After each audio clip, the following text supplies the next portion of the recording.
Welcome back to Weekend Agenda, I should say. Agendal, there's an interesting thought.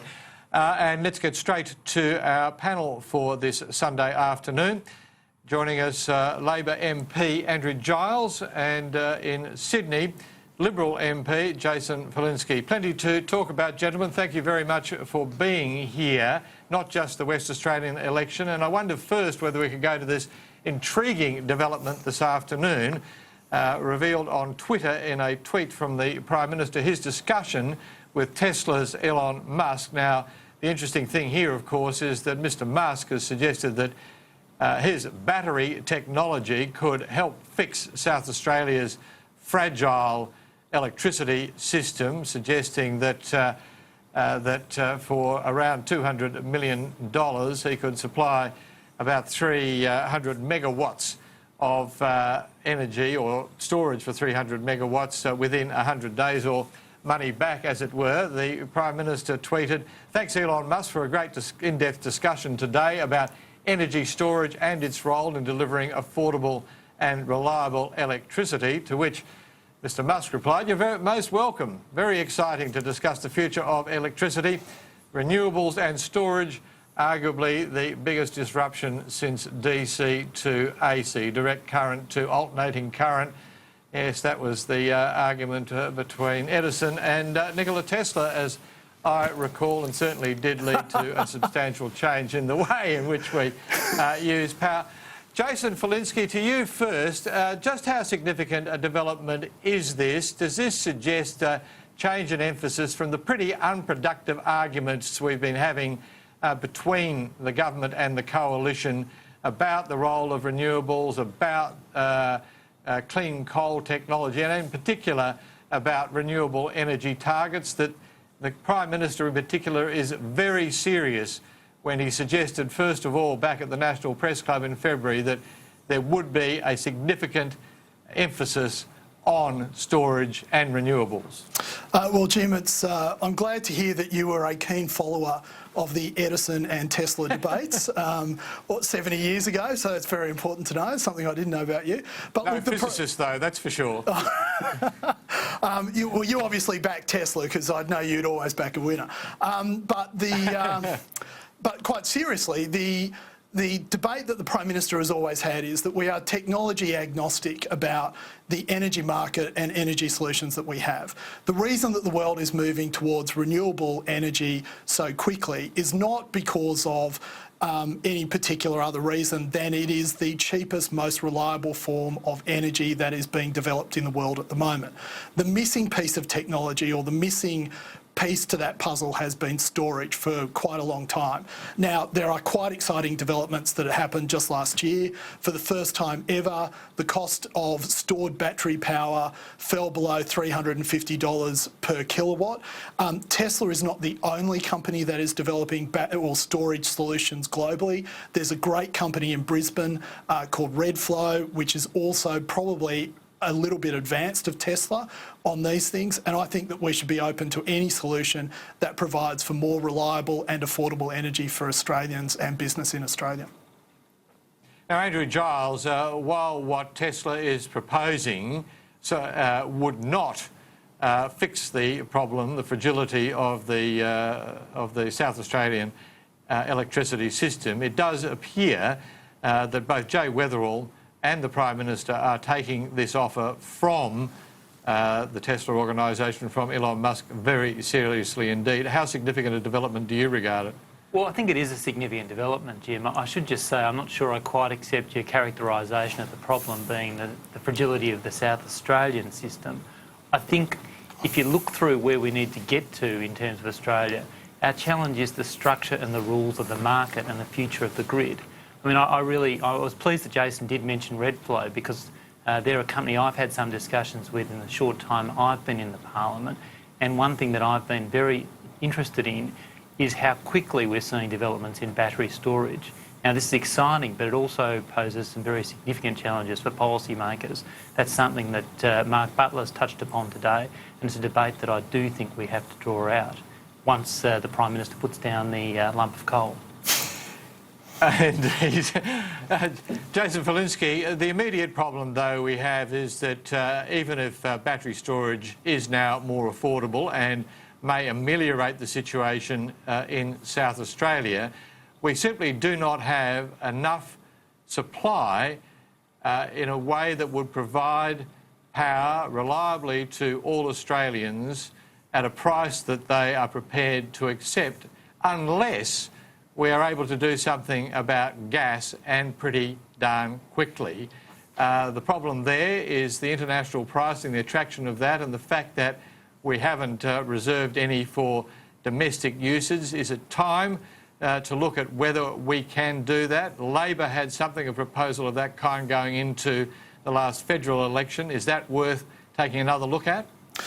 So, Jim, I reject your characterisation, of why we've ended up with a gas shortage.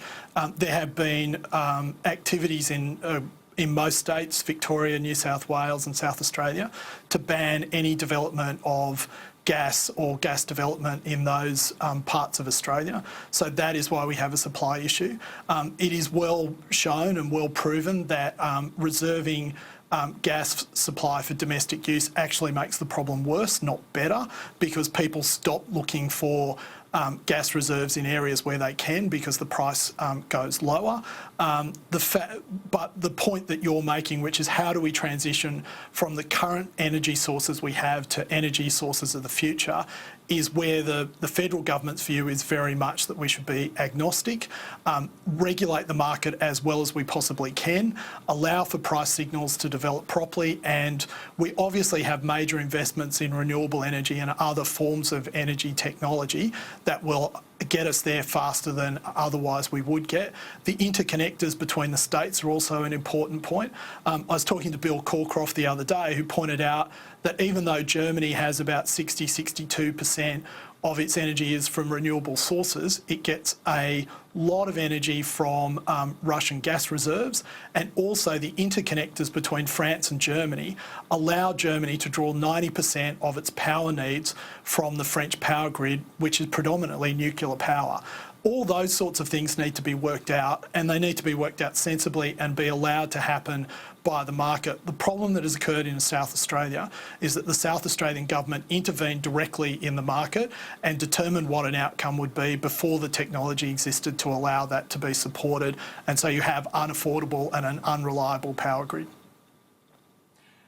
Adrew Giles, whether or not reservation is a policy that would ameliorate the problem, it is the case, is it not, that states, both Labor and Liberal, are cutting off their noses despite their faces on the question of gas exploration, because it's state governments that will pay the price if prices of electricity go up to what consumers believe to be unaffordable levels.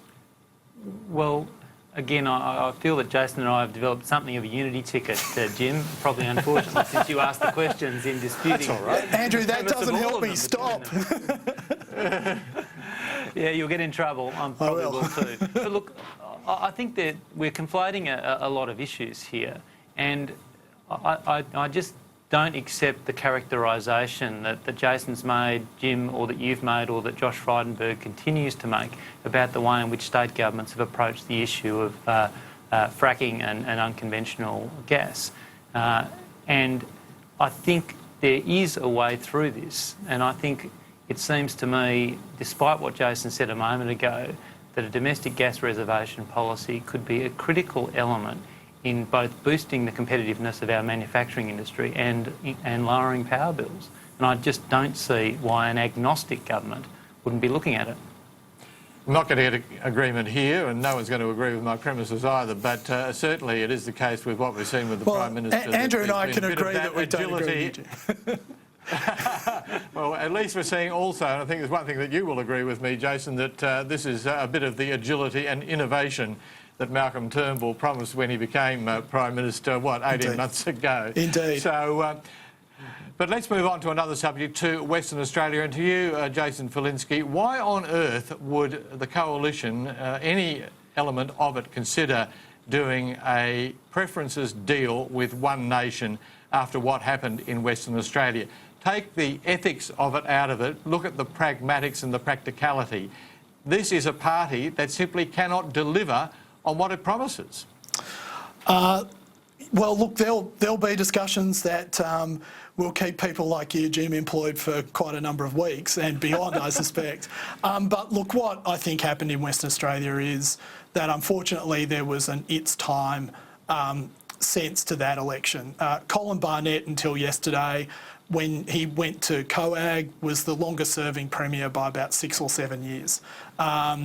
We had that particular issue playing out.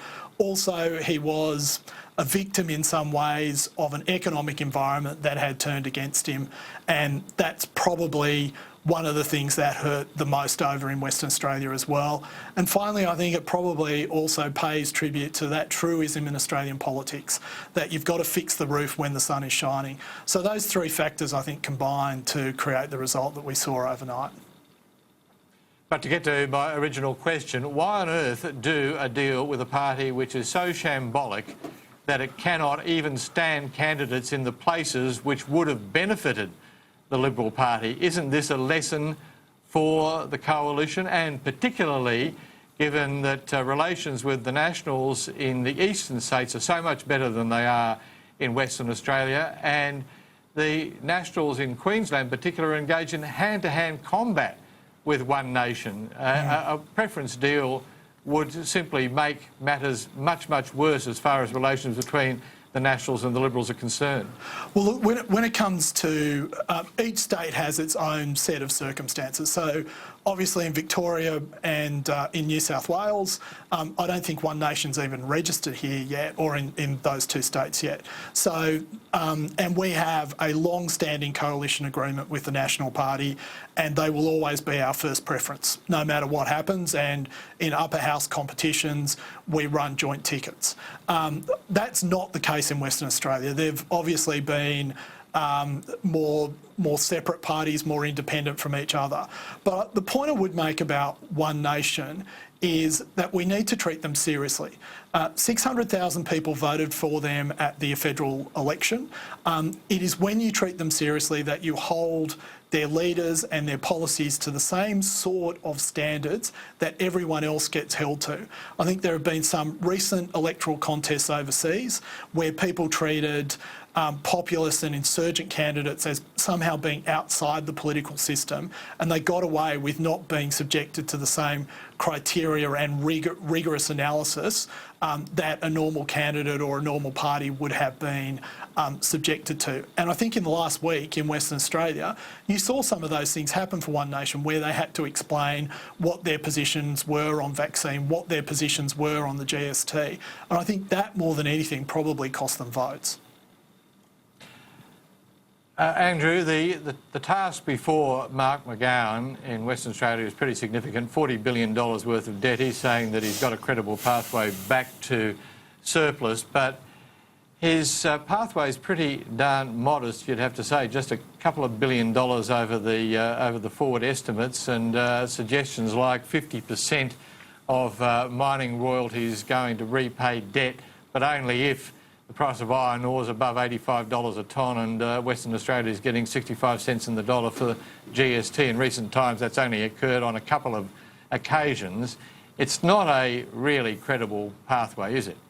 Well, I think it's a bit early to be running that ruler over WA Labor. They haven't even been sworn in, and they put forward a platform, a serious platform, that was argued out over a number of months, and which was just overwhelmingly accepted by the West Australian people.